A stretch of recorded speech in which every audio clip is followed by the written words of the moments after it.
മനുഷ്യനുള്ളിടത്തോളം കാലം സദാ വ്യാകുലപ്പെടുന്ന രണ്ടേ രണ്ട് കാര്യങ്ങളേ ഉള്ളൂ: തലയിലെഴുത്തും വിധിയും. പലപ്പോഴും നമ്മുടെ ജീവിതത്തിലെ പ്രതിസന്ധികളെയും വെല്ലുവിളികളെയും എല്ലാം ഈ രണ്ട് വാക്കിലൊതുക്കി ആശ്വാസം കണ്ടെത്താറുമുണ്ട്. തലയിലെഴുത്തിനെ മാറ്റി എഴുതാൻ പറ്റുമോ? ചോദിച്ചറിയാം ശ്രീ ബിജുവിനോട്. നമസ്കാരം ബിജു, സ്വാഗതം. നമസ്കാരം. ഇങ്ങനെ പിന്നെങ്ങനെ? ഞാൻ ഈ പറഞ്ഞതുപോലെ തന്നെ തലയിലെഴുത്ത്, വിധി, ഒരുപാട് കാര്യങ്ങൾ എല്ലാവർക്കും പറയാനുണ്ട് ഈ രണ്ട് വാക്കുകളെ കുറിച്ച് ഓർക്കുമ്പോൾ. പക്ഷെ തലയിലെഴുത്തെന്ന് പറയുന്നത് എന്താണ്, വിധി എന്ന് പറയുന്നത് എന്താണ്? ഇതിനെ കുറിച്ചുള്ള നല്ലൊരു വ്യത്യാസം തന്നെ ആദ്യം നമുക്കൊന്ന് അറിഞ്ഞേക്കൊള്ളാവുന്നുണ്ട്. ഒന്ന് പറയാമോ, എന്താണ് തലയിലെഴുത്ത്, എന്താണ് വിധി എന്ന്? എന്താണ് തലയിലെഴുത്ത്, എന്താണ് വിധി എന്ന് മലയാളത്തിൽ ചോദിക്കുമ്പോൾ ഒരു ചെറിയ കൺഫ്യൂഷനാണ്. ഇംഗ്ലീഷില് ഫേറ്റും ഡെസ്റ്റിനിയും. ഫേറ്റ് എന്ന് പറഞ്ഞാൽ എനിക്ക് തോന്നുന്നത് വിധി എന്നാണ്, ഡെസ്റ്റിനി എന്ന് പറഞ്ഞാൽ തലവെഴുത്താണ് എനിക്ക് തോന്നുന്നത് മലയാളത്തിൽ. അത് തിരിച്ചിട്ടാണെങ്കിൽ ആൾക്കാർക്ക് കമന്റ്സിൽ പറയാം തിരിച്ചിട്ടാണ്.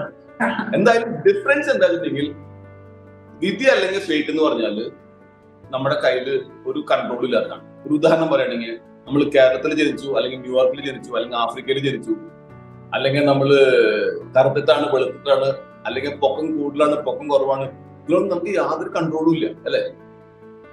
അത് അബ്സല്യൂട്ട്ലി ഔട്ട് ഓഫ് കൺട്രോൾ ആണ്. അറ്റ് ദ സെയിം ടൈം തലയെഴുത്ത് പറഞ്ഞെങ്കിൽ നമ്മൾ ജനിച്ചതിന് ശേഷം നമ്മൾ ചെയ്യുന്ന പ്രവൃത്തിയാണ് നമ്മൾ തലയെഴുത്ത് തീരുമാനിക്കുന്നത്. അപ്പൊ തലയെഴുത്ത് മാറ്റാൻ പറ്റുമോ ഇല്ല എന്ന് വെച്ചിട്ടുണ്ടെങ്കിൽ നമ്മൾ മലയാളത്തില് പുരാണങ്ങളൊക്കെ പറഞ്ഞ് മാറ്റാൻ പറ്റില്ല എന്നാണ്. അതെ, ഒരുപാട് കഥകളുണ്ടല്ലോ പുരാണത്തില്. തലയെഴുത്ത് മാറ്റാൻ പറ്റില്ല, അതും നമ്മൾ വിധി പോലെ തന്നെ അങ്ങ് അനുഭവിക്കുക എന്ന് പറയുന്നത് ഒരു കാര്യം. പുരാണങ്ങൾ അങ്ങനെയാണല്ലോ പഠിപ്പിക്കുന്നത്. അപ്പൊ ഞാനൊരു പുരാണങ്ങളിലെ ഒരു കഥ പറയാം. യമരാജാവ് ഒരിക്കൽ മഹാവിഷ്ണുവിനെ കാണാനായിട്ട് വൈകുണ്ഠത്തിൽ ചെല്ലുമ്പോ അദ്ദേഹം പോത്തിന്റെ പുറത്ത് താഴുമ്പോ അവിടെ ഗരുഡ പുറത്ത് കാവൽ നിൽക്കുന്നുണ്ട്.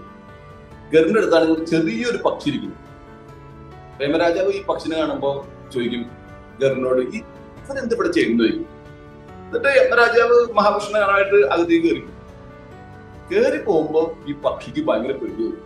പക്ഷി പറയും, അയ്യോ എന്നെ നോക്കിയത് കണ്ടില്ലേ, എന്നെ ഒന്ന് രക്ഷിക്കും, എനിക്ക് തോന്നുന്നത് യമരാജാവ് പുറത്തു വരുമ്പോ എന്നെ കൊണ്ട് പോകുന്നതാണ്, എന്നെ രക്ഷിക്കണം എന്ന് പറയും. അപ്പൊ ഗരുഡന് പാവം തോന്നും. ഗരുഡന് ചെറിയ പക്ഷിനെ തോളത്തിരുന്നിട്ട് ഒരു 7 മലയുടെ അപ്പുറത്ത് ഒരു വലിയ മരത്തിന്റെ പൊത്തിലോട്ട് ഒളിപ്പിച്ചു വയ്ക്കും. എന്നിട്ട് ഗരുഡൻ തിരിച്ചു വന്നിട്ട് കാവൽ നിൽക്കും. യമരാജാവ് മഹാവിഷ്ണുവിനെ കണ്ട് പുറത്ത് വന്ന് നോക്കുമ്പോ ഇവിടെ പക്ഷിയില്ല. അപ്പൊ അദ്ദേഹം ഗരുഡനോട് ചോദിക്കും, ആ പക്ഷി എവിടെ പോയി ഇരിക്കുന്നുണ്ട്, പക്ഷി എവിടെ പോയി ചോദിക്കും. അപ്പൊ ഗരുഡൻ പറയും, ഇന്നത്തേക്ക് ഒന്ന് ഒഴിവാക്കിയോളൂ, പാവാണ്, ഇന്ന് കൊണ്ടുപോകണ്ടെന്ന് പറയും. അപ്പൊ യമരാജാവ് പറയും, എനിക്ക് കൊണ്ടുപോകാനുള്ള യാതൊരു ഉദ്ദേശമില്ല, ഞാൻ ആലോചിക്കുന്നുണ്ടായിരുന്നു എന്താണ് അവൻ ഇവിടെ ചെയ്യണമെന്നാണ്. കാരണം ഇന്ന് 7 മലകൾക്ക് അപ്പുറമുള്ള ഒരു വലിയ മരത്തിലുള്ള പൊത്തിലിരിക്കുന്ന പാമ്പിന്റെ ഭക്ഷണമാണ് അവൻ. അയ്യോ. അപ്പൊ ഞാൻ ആലോചിക്കുന്നായിരുന്നു ഇവനിവിടെ എന്താ ചെയ്യണമെന്നാണ്. തലയിലെഴുത്ത് മാറ്റാൻ പറ്റില്ല. അതെ, പാവമായിപ്പോയി. തലയിലെഴുത്ത് കാരണമാണല്ലോ വീണ്ടും അവിടെ തന്നെ എത്തിയത്. അല്ലെങ്കിൽ വളരെ സേഫ് ആയിട്ട് ഇരുന്നതായിരുന്നു പാവം പക്ഷി. പക്ഷെ എന്റെ ഇന്റർപ്രിട്ടേഷൻ എന്ന് പറഞ്ഞത് വേറെയാണ്. ആ ചെറിയ പക്ഷിയുടെ തലയിലെഴുത്ത് എഴുതിയതാണ്.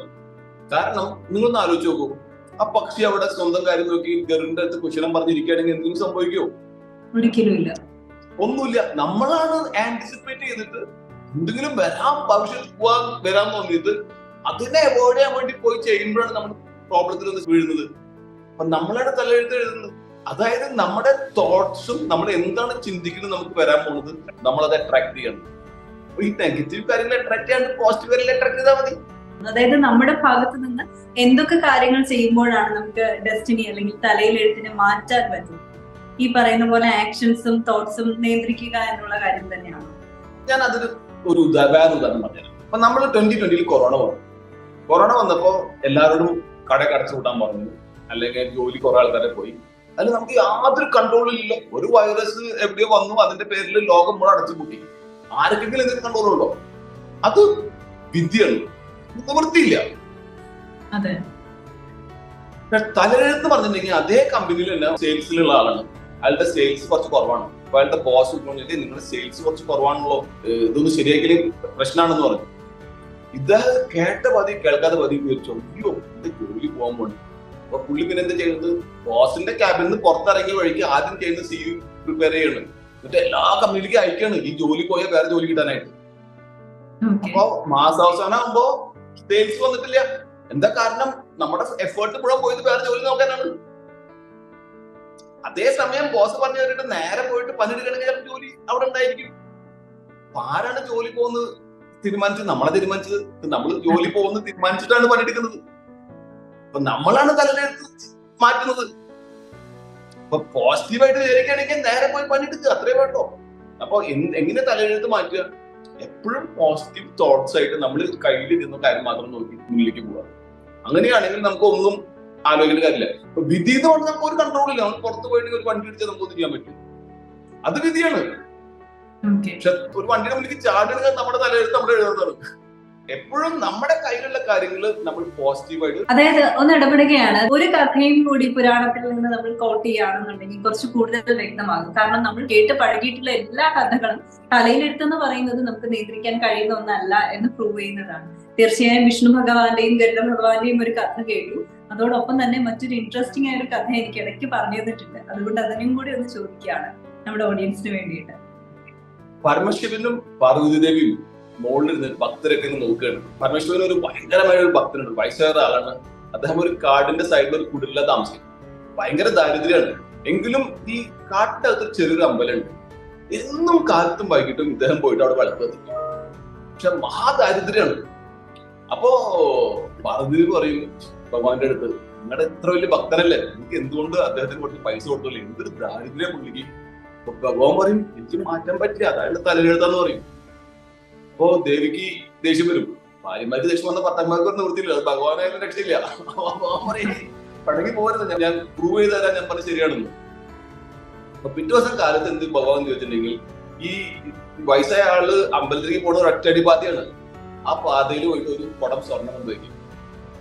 പക്ഷെ അന്ന് കാലത്ത് ഇദ്ദേഹം എഴുന്നേൽക്കുമ്പോ അദ്ദേഹത്തിന് തോന്നും, മിസ്സായി തുടങ്ങി, ഇത് കുറച്ച് കഴിയുമ്പോൾ എനിക്ക് കണ്ണ് കാണാണ്ടാവും. അപ്പൊ ഞാൻ ഇപ്പൊ തന്നെ കണ്ണടച്ച് നടന്നിട്ട് പ്രാക്ടീസ് ചെയ്യുകയാണെങ്കിൽ എനിക്ക് ഭഗവാന്റെ വയസ്സാകുമ്പോഴും തൊഴാൻ പറ്റും. അതുകൊണ്ട് അന്ന് കാലത്ത് അദ്ദേഹം കണ്ണടച്ചിട്ട് അമ്പലത്തിൽ നടന്നു. അങ്ങനെ ആ സ്വർണവും കിട്ടിയില്ല. അപ്പൊ നമ്മളോട് പറയുന്നത് തലയിലെഴുത്താന്നാണ്. അതെ, തീർച്ചയായും ഈ ഒരു കഥയ്ക്ക് മനോഹരമായ ഒരു ഇന്റർപ്രിട്ടേഷൻ തന്നെയാണ് ശ്രീ ബിജുവിന് പറയാനുള്ളത്. നമുക്ക് അതുകൂടി കേട്ട് നോക്കുമ്പോൾ മനസ്സിലാകും എങ്ങനെയാണ് തലയിലെഴുത്ത് നമ്മൾ തന്നെ ഡിഫൈൻ ചെയ്യുന്നത് എന്ന്. ഇതിലും ഈ വയസ്സായ ആളാണ് അദ്ദേഹത്തിന്റെ തലയിലെഴുത്ത് മാറ്റിയത്. കാരണം അദ്ദേഹത്തിന് കണ്ണിനൊരു കുഴപ്പമില്ലാന്ന്. കണ്ണിന് കുഴപ്പം വന്നാലോ കണ്ണ് കണ്ടില്ലെങ്കിലോ എന്ന് ആലോചനയാണ് അദ്ദേഹം ചെയ്തത്. അപ്പൊ നമ്മൾ നെഗറ്റീവ് വിചാരിക്കണോ അതൊക്കെ നമ്മുടെ ലൈഫിൽ കയറി വരികയാണ്. നമ്മള് പ്രസന്റ് മൊമെന്റിൽ ജീവിക്കാൻ പഠിക്കണം. ഇപ്പൊ എന്താണ്, ഇപ്പൊ സുഖമാണെങ്കിൽ പിന്നെ എന്തിനാ വിഷമിക്കണത്? അപ്പൊ നമുക്ക് ഈ നെഗറ്റീവ് തിങ്കിങ്ങിന് പകരം പോസിറ്റീവ് തിങ്കിങ് കൊണ്ടുവന്നാൽ മതി. പോസിറ്റീവ് തിങ്കിങ് കൊണ്ടുവന്നാൽ പോസിറ്റീവായിട്ട് നമ്മൾ തലയെഴുത്ത് മാറ്റാൻ പോകുന്നത്. അപ്പൊ തലയെഴുത്ത് നമുക്ക് മാറ്റാം, വിധി നമുക്ക് മാറ്റാൻ പറ്റില്ല. അപ്പൊ അദ്ദേഹം ജനിച്ചത് ആ കാട്ടിന്റെ സൈഡിലാണ്, അത് അദ്ദേഹത്തിന്റെ വിധിയാണ്, അത് മാറ്റാൻ പറ്റില്ല. പക്ഷെ അവിടെ നിന്ന് നമ്മൾ എങ്ങനെ മുന്നിലേക്ക് പോകുന്നുള്ളത് നമ്മുടെ കയ്യിലാണ്, അല്ലെ? വിധിക്ക് തോന്നുന്നില്ലേ? തീർച്ചയായും മനോഹരമായ ഒരു ഇൻസൈറ്റ് തന്നെയായിരുന്നു ഷെയർ ചെയ്തിരുന്നത്. അതായത് വിധി എന്ന് പറയുന്നത് നമ്മൾ ഈ പറയുന്ന പോലെ നമുക്ക് വേണമെങ്കിൽ വിധിയെ പഴിചാരിയൊക്കെ ഒന്ന് രക്ഷപ്പെടാം. പക്ഷെ തലയിലെഴുത്ത് കൊണ്ട് നമ്മുടെ ജീവിതത്തെ മാറ്റിമറിക്കാനുള്ള സ്കോപ്പ് അപ്പോഴും നമ്മുടെ കയ്യിലുണ്ട് എന്ന് വേണം നമ്മൾ മനസ്സിലാക്കാനുള്ളത്. കാരണം തലയിലെഴുത്ത് അല്ലെങ്കിൽ ഡെസ്റ്റിനി എന്നൊക്കെ പറയുന്നത് തീർച്ചയായും നമ്മുടെ പ്രവൃത്തികളെയും ചിന്തകളെയും ആസ്പദമാക്കിയാണ് ഇരിക്കുന്നത്. നെഗറ്റീവായി ഒരുപാട് അസ്യൂം ചെയ്യുന്നവരാണ്. ആ ഒരു അസ്യൂം ചെയ്യുന്ന തിങ്കിങ് പാറ്റേൺ നെഗറ്റീവായി മാറുന്നത് തന്നെയാണ് നമ്മുടെ തലയിലെഴുത്തിനെ മാറ്റിമറിക്കുന്നത്. അതുകൊണ്ട് ചിന്തകളെയും പ്രവൃത്തികളെയും നിയന്ത്രിക്കുകയാണെങ്കിൽ തലയിലെഴുത്തിനെയും നമുക്ക് നിയന്ത്രിക്കാം, നമുക്ക് നന്നാക്കാം എന്നൊരു മികച്ച ആശയമാണ് ഇന്ന് നമ്മളുമായി ശ്രീ ബിജു പങ്കുവച്ചത്. അദ്ദേഹത്തിന്റെ ആശയങ്ങൾക്കും പുരാണങ്ങളിലൊക്കെ ഒരുപാട് എക്സാമ്പിൾസ് ഒക്കെയാണ് അദ്ദേഹം കോട്ട് ചെയ്ത് നമ്മുടെ നിത്യജീവിതവുമായി ഈ ഓരോ ടോപ്പിക്കിനെയും കണക്ട് ചെയ്യുന്നത്. അദ്ദേഹത്തിന്റെ അറിവിനും ഒരുപാട് നന്ദി അറിയിക്കുന്നു. അടുത്തൊരു മികച്ച ടോപ്പിക്കുമായി നമ്മൾ കണ്ടുമുട്ടുന്നതാണ്. അതുവരെ നന്ദി, നമസ്കാരം. നമസ്കാരം. ഇങ്ങനെ പിന്നെങ്ങനെ.